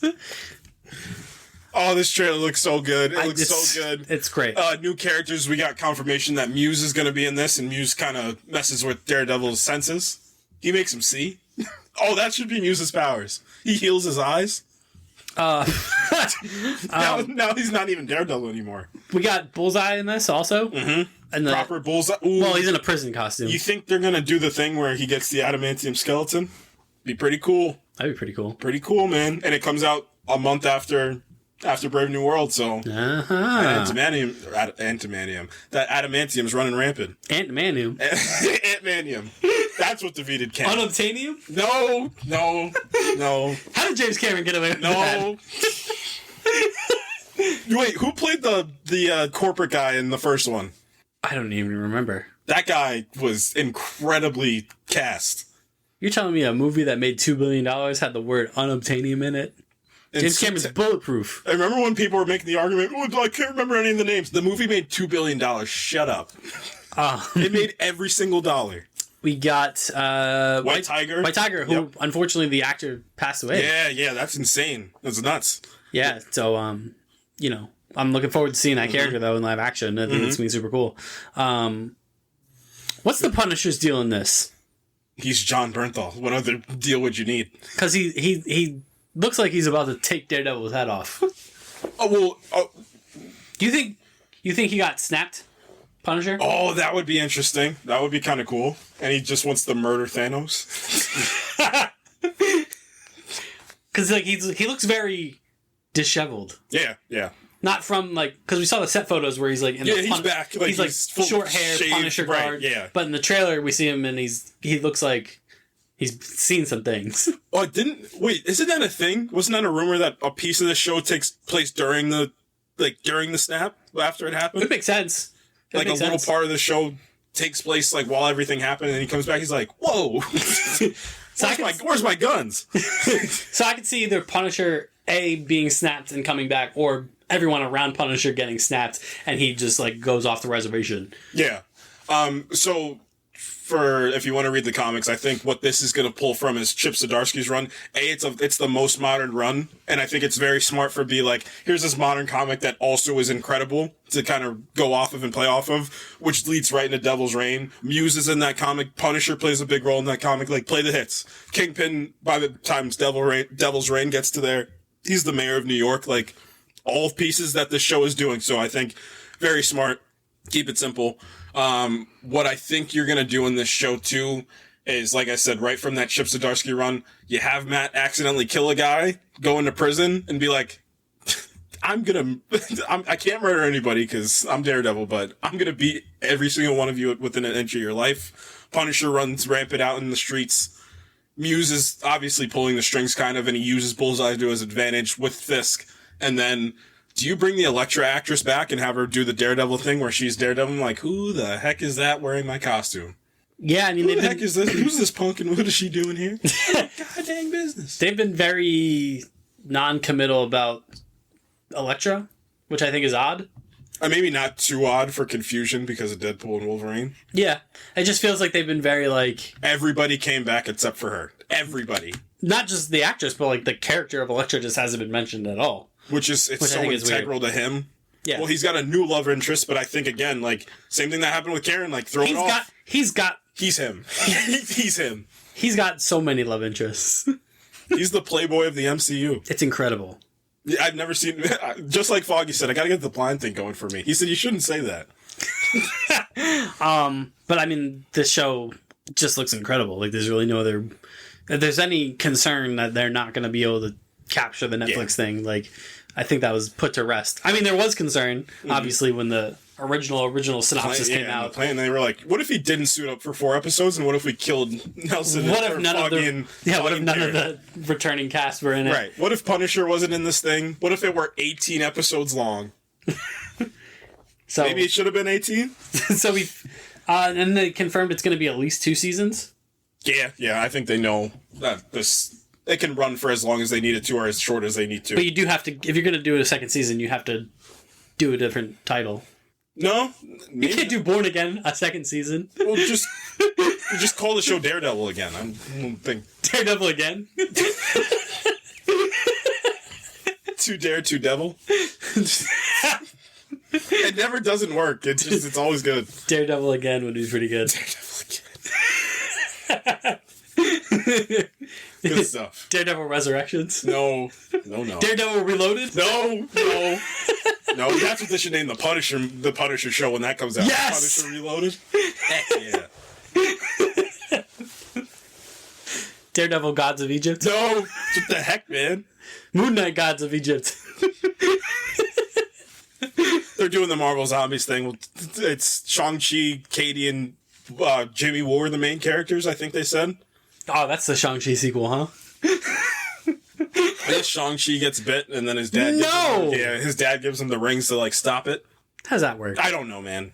It's also 4 episodes, yeah. right? 4 episodes, though? That's a mini-series. That is a mini-series. They're trying to win an Emmy. That's a mini-series. Right, and it's R-rated? Well, yeah, I'd hope so. D23. It was good. It was real good. I was impressed. I just wish they would have just live streamed it. Live stream it or just put the trailers on the internet. Right. But also, like, they put some of the trailers on the internet, but not others. What was the only 2? It was Skeleton Crew and Skeleton Crew, Agatha, Percy Jackson, Mufasa. Mm-hmm. And I think that was it. Like, they didn't do any of the movie stuff. Right. Put that Thunderbolts trailer on, because that Thunderbolts trailer looks good, man. I think they're gonna wait a little bit because it doesn't come out until what? True. It's for a while, and Brave New World just had a trailer, so I guess that's fine. But like, why not do the Daredevil one? Was my big one. Like that should have been the one that you should have put online. Maybe it'll be next week. Who knows? Who knows? That's it. Yeah, that was a good time. You can follow us on Twitter at @ProjectINF_pod. You can follow us on Facebook. You can follow us on YouTube at the Project Infinite Podcast. You can follow us on Instagram at the Project Infinite Pod. Next week, maybe the girls.